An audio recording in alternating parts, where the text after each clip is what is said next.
एक बूढ़ा आदमी अपने कंधे पर 3 झोले लेकर एक गांव निकले थे। लेकिन उस रास्ते में एक नदी थी। बूढ़ा होने के कारण उस झोले को लेकर नदी पार नहीं कर सकता था। उसी रास्ते से एक नौजवान लड़का गुजर रहा था। इसलिए उसने उस नौजवान लड़के से पूछता है, क्या तुम मेरी मदद करोगे? मेरी मदद करने से मैं तुझे 3 सोने के सिक्के दूंगा। तो लड़के ने हाँ कह देता है। बूढ़ा आदमी ने कहा कि ये मेरा सबसे बड़ा झोला उठा लो, ये बहुत वजनदार है। लड़के ने झोला उठाया और उनके साथ चलने लगा। तभी रास्ते में नदी आ जाता है।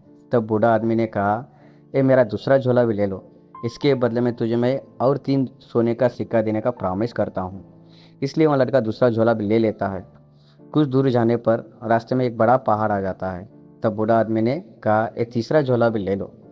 इसके बदले में तुझे और 3 सोने का सिक्का देने का प्रॉमिस करता हूँ।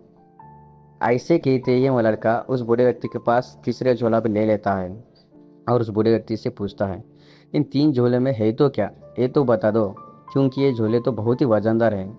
तो बूढ़ा व्यक्ति कहता है, एक झोले में तांबे का सिक्का है, दूसरे झोले में चांदी का सिक्का है और तीसरे झोले में सोने का सिक्का है। तब उस लड़के के मन में बुरे विचार आने लगे। उसका लालच जाग गया। इसलिए वह लड़का वहाँ से भागने लगा और उस बूढ़े आदमी को धोखा देकर वहाँ से एस्केप हो जाता है। जैसे ही वह घर जाकर वह उस झोले को खोलता है और देखता है तो अंदर पत्थर ही पत्थर थे। उसके साथ साथ उसमें एक कागज़ भी था। उस कागज़ में लिखा था कि बेटा, मैं इस राज्य का बड़ा साहूकार हूँ। मैं एक उत्तराधिकार को ढूंढ रहा था।